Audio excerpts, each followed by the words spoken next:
Back pain വരാം, okay, neck pain വരാം, okay, നേരത്തെ പറഞ്ഞു വെച്ച പോലെ IBS, റൈറ്റ്, ഇതൊക്കെ സംഭവിക്കപ്പെടാം. ഇതെല്ലാം ശാരീരിക ബുദ്ധിമുട്ടുകൾ കൊണ്ട് മാത്രമല്ല, അതെ, മെന്റൽ ഹെൽത്തിന്റെ കാര്യങ്ങൾ കൊണ്ടിട്ടും ഇത് സംഭവിക്കപ്പെടും. അതെ, അവിടെയാണ് ഈ ലവ് ആൻഡ് ലൈറ്റ് മാജിക് കാണിക്കുന്നത്, യൂണിവേഴ്സിന്റെ മാജിക്, ദൈവത്തിന്റെ മാജിക് കാണിക്കുന്നത്. എവറി ഡേ 1 hour നമ്മൾ അതിനു വേണ്ടി നീക്കി വെക്കുക.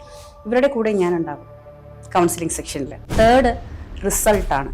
ഇവര് നോക്കിയിരുന്ന് കാണും ഇവരുടെ റിസൾട്ട്. മനസ്സിനും ശരീരത്തിനും അവർ കണക്ട് ചെയ്യുന്ന എല്ലാ മേഖലയിലും, പ്രൊഫഷനും അവരുടെ മണി സിസ്റ്റമിലും റിലേഷൻ സിസ്റ്റമിലും എല്ലാത്തിലും അവരുടെ സിസ്റ്റം മൊത്തം ബാലൻസ് ചെയ്യാൻ സാധിക്കും എന്നുള്ളതാണ്. റേക്കി, നമ്മള് ഒരുപാട് പേരുടെ റേക്കി സംസാരിച്ചിട്ടുണ്ട്. ഈ പ്രാപഞ്ചിക ഊർജവും മാനുഷിക ഊർജവും അതെന്താണോ മനസ്സിലാക്കുന്നത് അന്നാണ് ശരിക്കും പറഞ്ഞു കഴിഞ്ഞാൽ നമുക്ക് ഇങ്ങനെയുള്ള അത്ഭുതകരമായ വിദ്യകളെ പൂർണ്ണമായിട്ടും ഉപയോഗിക്കാനും ഹീൽ ചെയ്യാനും കഴിയുള്ളൂ.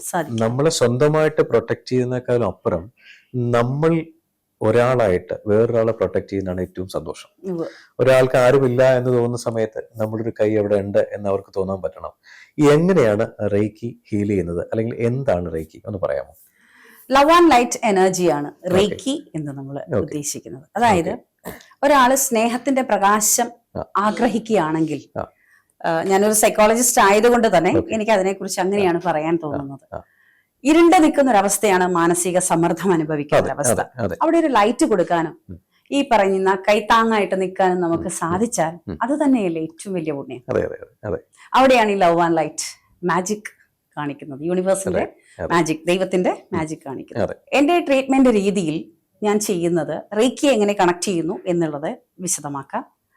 ഒരു ദിവസത്തെ എടുക്കുക, 24 hours.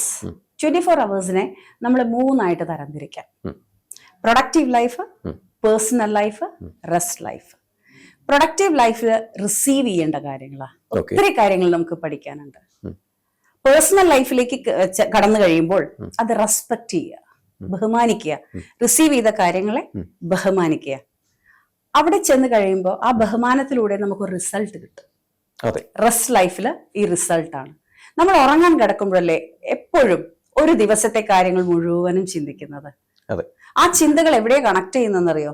പിറ്റേ ദിവസത്തിലേക്കാണ് കണക്ട് ചെയ്യുന്നത്, അടുത്ത 24 hours-ലേക്കാണ് കണക്ട് ചെയ്യുന്നത്. ഇത് ബാലൻസ് ചെയ്ത് കൊണ്ടുപോകാൻ സാധിക്കണമെങ്കിൽ ഇന്ന് നമ്മളുടെ നന്നായിരിക്കണം. അതായത് ഈ പറയുന്ന പ്രസന്റ് ലൈഫ് നന്നായിരിക്കണം. അപ്പൊ ഈ പ്രസന്റ് ലൈഫിലേക്കാണ് 3 R കണക്ട് ചെയ്യുന്നത്. RRR, receive, respect, result connect ചെയ്യുന്നത്. ഈ അതിലൂടെ 21 days-ന്റെ ഒരു സെഷൻസ് ഞാൻ കൊടുക്കാറുണ്ട്. അവിടെയാണ് റേക്കി എന്നെ ഹെൽപ്പ് ചെയ്യുന്നത്, ക്ലയന്റിനെയും ഹെൽപ്പ് ചെയ്യുന്നത്. ചക്രാസ് റീഡ് ചെയ്യും, എവിടെയാണ് ബാലൻസ് ചെയ്യേണ്ടതെന്ന് നോക്കും.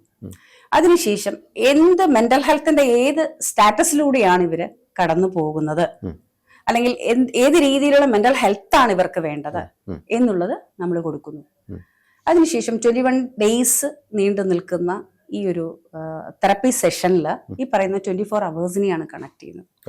എവറി ഡേ 1 hour നമ്മൾ അതിനു വേണ്ടി നീക്കി വെക്കുകയാണ്. ഇവരുടെ കൂടെ ഞാൻ ഉണ്ടാകും കൗൺസിലിംഗ് സെക്ഷനിൽ. അതിനുശേഷം അത് ഓൺലൈനാണ് ഞാൻ ആ ഒരു കോഴ്സ് ചെയ്യുന്നത്. അതിനുശേഷം അവർക്ക് വേണ്ടുന്ന കാര്യങ്ങൾ, ഫസ്റ്റ് മൊഡ്യൂൾ എന്ന് പറയുന്നത് 7 days നീണ്ടു നിൽക്കുന്ന ഫസ്റ്റ് മൊഡ്യൂൾ ഒരു പേഴ്സണാലിറ്റി ഡെവലപ്മെന്റ് എന്നുള്ള രീതിയിലാണ് കണക്ട് ചെയ്യുന്നത്. അപ്പൊ ചോദിക്കാം, ഇത്രയും ജീവിച്ചു വന്ന ഒരു വ്യക്തിക്ക് എന്തിനാ പേഴ്സണാലിറ്റി ഡെവലപ്മെന്റ്? ഇനി ഒരിക്കലുമല്ല. ആ ചിന്തയാണ് തെറ്റ്. നമ്മൾ എന്ത് പ്രശ്നത്തെയാണ് ഫേസ് ചെയ്യുന്നത്, ഇപ്പൊ ഫോർ എക്സാമ്പിൾ ഒരു അമ്മായിയമ്മ മരുമകൾ സിംഡ്രോം അങ്ങനെ പറഞ്ഞു വെക്കാം. അവർക്കിടയിൽ ഉണ്ടാകുന്ന ഇഷ്യൂസ് രണ്ടുപേരും 2 തലത്തിൽ നിന്ന് മനസ്സിലാക്കണം. അമ്മയും മനസ്സിലാക്കണം, മകളും മനസ്സിലാക്കണം. റിലേഷൻഷിപ്പിന്റെ ഇഷ്യൂസ്, മണി ബ്ലോക്ക് സംഭവിക്കുമ്പോൾ, ഡിപ്രഷൻ, ആങ്സൈറ്റി, ഫോബിയ തുടങ്ങിയ പല കാര്യങ്ങളും നമുക്ക് സംഭവിക്കപ്പെടുന്നുണ്ട്. ഇതിന്റെ എല്ലാം അവരുടെ സ്റ്റാറ്റസിൽ നിന്നുകൊണ്ടുള്ള കാരണങ്ങൾ എങ്ങനെയാണ് സംഭവിക്കപ്പെട്ടത് എന്നുള്ള റിയാലിറ്റിയിലേക്ക് ഇവരെ കൊണ്ടുവരിക എന്നുള്ളതാണ് ഫസ്റ്റ് മൊഡ്യൂൾ ചെയ്യുന്നത്. സെക്കൻഡ് മൊഡ്യൂളിലാണ് ചക്രാസ് ഹീലിംഗ് വരുന്നത്. ഇവരുടെ എനർജിയെ കണക്ട് ചെയ്യാൻ ചക്രാസിനെ കണക്ട് ചെയ്തുകൊണ്ട് തന്നെ അവർ സ്വയം അവരുടെ എനർജിയെ ബൂസ്റ്റപ്പ്, അപ്ലിഫ്റ്റ് ചെയ്ത് കൊണ്ടുവരും. തേർഡ് റിസൾട്ടാണ്.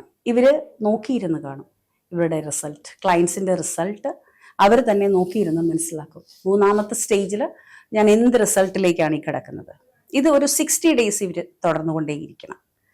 തുടർന്ന ശേഷം ഒരു 3 മാസം കഴിയുമ്പോഴേക്കും ഇവർക്ക് ആശ്ചര്യകരമായ ഒരവസ്ഥ മനസ്സിനും ശരീരത്തിനും അവർ കണക്ട് ചെയ്യുന്ന എല്ലാ മേഖലയിലും, പ്രൊഫഷനും അവരുടെ മണി സിസ്റ്റമിലും റിലേഷൻ സിസ്റ്റമിലും എല്ലാത്തിലും അവരുടെ സിസ്റ്റം മൊത്തം ബാലൻസ് ചെയ്യാൻ സാധിക്കും എന്നുള്ളതാണ് അതിലൂടെ ഞാൻ ചെയ്യുന്ന ഒരു തെറപ്പി സെഷൻസ് 21 ഡേയ്സ്. അത് ഒരു 1 ഡേ 24 അവേഴ്സിൽ നിന്നാണ് സ്റ്റാർട്ട് ചെയ്യുന്നത്. ഓക്കെ, ഒരു ആസ് എ എക്സ്പേർട്ട് ഇപ്പൊ നോർമലി ഒരു കൺസൾട്ടേഷൻ അപ്പുറം ഇതുപോലത്തെ ഹീലിംഗ് മെക്കാനിസം ചെയ്യുന്ന സമയങ്ങളിൽ ഒരുപാട് രീതിയിൽ ഒരു ട്രാൻസ്ഫോർമേഷൻ കൊണ്ടുപോകാൻ പറ്റും പല ക്ലയൻസിനെ. നമ്മൾ പോലും അറിയാതെ അവരുടെ ചക്രാസിനെ അവരെ പ്രോപ്പർ ലൈനപ്പ് ആക്കുകയും ചക്രാസിനെ ഹീൽ ചെയ്യുകയും അവരൊരു മോർ പ്രൊഡക്റ്റീവ് ആക്കി കൊണ്ടുവരാനും പറ്റുന്നുണ്ട്. അതാണ് ഒരു എന്താ പറയാ നല്ലൊരു കൺസൾട്ടന്റ്, നല്ലൊരു ഗുരു എന്നൊക്കെ പറയുന്നത് സ്വാഭാവികമായിട്ടും അവിടെ എത്തിപ്പെടാനുള്ളൊരു ഭാഗ്യം ഉണ്ടാവണം. സോ ഇത് കഴിഞ്ഞാല് ഇവരുടെ ഈ റേക്കി തലങ്ങളിൽ നമ്മൾ നിൽക്കുന്ന സമയത്ത് പല ആൾക്കാരും ഫേസ് ചെയ്യുന്ന പല സ്റ്റേജസ് ഉണ്ട്. ഇൻ ദ ടേംസ് ഓഫ് എന്താ പറയാ എന്തെങ്കിലും അസുഖങ്ങളായിരിക്കാം. അസുഖങ്ങൾ എന്ന് പറയുന്നതിനപ്പുറം സ്റ്റേജ് എന്ന് പറയുന്നതാണ് നല്ലത്.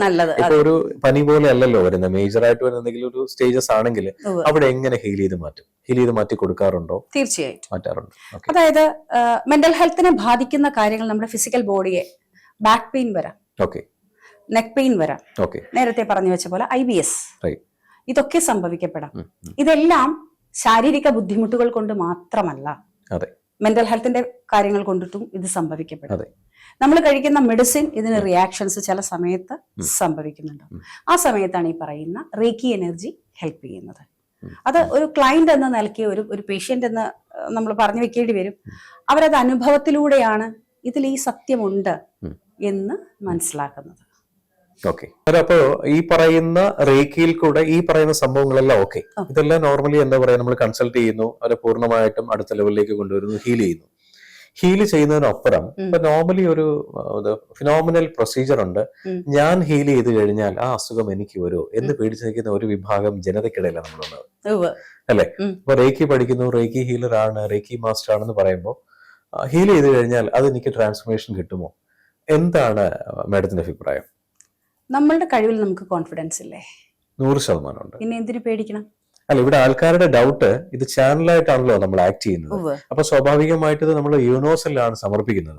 പക്ഷേ ഞാൻ ഇദ്ദേഹത്തിനെ ഹീൽ ചെയ്താൽ, ഞാനിപ്പോ മാഡത്തിനെ ഹീൽ ചെയ്ത് കഴിഞ്ഞാൽ മാഡത്തിനുണ്ടാവുന്ന ഇപ്പൊ ഫോർ എക്സാമ്പിൾ ലെഗ് പെയിൻ ആണ്, ഞാൻ ഹീൽ ചെയ്യുന്നു, അല്ലെങ്കിൽ എന്റെ പെയിൻ മാഡം ഹീൽ ചെയ്യുന്നു, സ്വാഭാവികമായിട്ട് ഇത് അങ്ങോട്ട് ട്രാൻസ്ഫോം ചെയ്യുമോ എന്നൊരു പേടി പല സമൂഹത്തിലും ഉണ്ട്. ഇതിനൊരു പ്രോപ്പറായിട്ട് ക്ലാരിറ്റി കൊടുക്കാമോ? അതിന് ഞാൻ അങ്ങനെ വിശ്വസിക്കുന്നില്ല എന്നുള്ളതാണ് സത്യം. എന്റെ വിശ്വാസം, ഞാൻ പഠിച്ച ഒരു തിയറിയുണ്ട്. ആ തിയറിയിൽ മറ്റൊരാൾക്ക് സന്തോഷം കൊടുക്കാൻ കഴിഞ്ഞാൽ ആ സന്തോഷത്തിൽ അവരനുഭവിക്കുന്ന ഒരു സാറ്റിസ്ഫാക്ഷൻ ഉണ്ടല്ലോ ജീവിതത്തിൽ, അതിലൊരു പ്രാർത്ഥന നമുക്ക് വരില്ലേ? ഉറപ്പല്ലേ?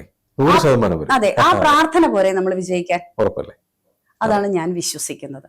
ഇനി നമ്മൾക്ക് അവരുടെ കർമ്മയെ ആകർഷിക്കണം എന്നുണ്ടെങ്കിൽ തീർച്ചയായിട്ടും സർ പറഞ്ഞ പോലെ ട്രാൻസ്ഫോം ചെയ്യപ്പെടാം. ഞാൻ ആരുടെയും കർമ്മയെ ആകർഷിക്കുന്നില്ല. കാരണം എനിക്ക് തന്നെ ഉണ്ടാകും സഞ്ചിത കർമ്മ.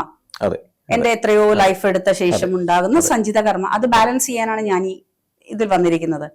ഒരു പക്ഷെ എന്റെ സോൾ പർപ്പസ് എന്ന് പറയുന്നത് ഈ ഒരു കാര്യമാണ്. അപ്പൊ ഞാൻ ഇതിൽ പേടിച്ചു പോയാൽ എന്റെ സോൾ പർപ്പസ് എനിക്ക് കംപ്ലീറ്റ് ആക്കാൻ പറ്റില്ല.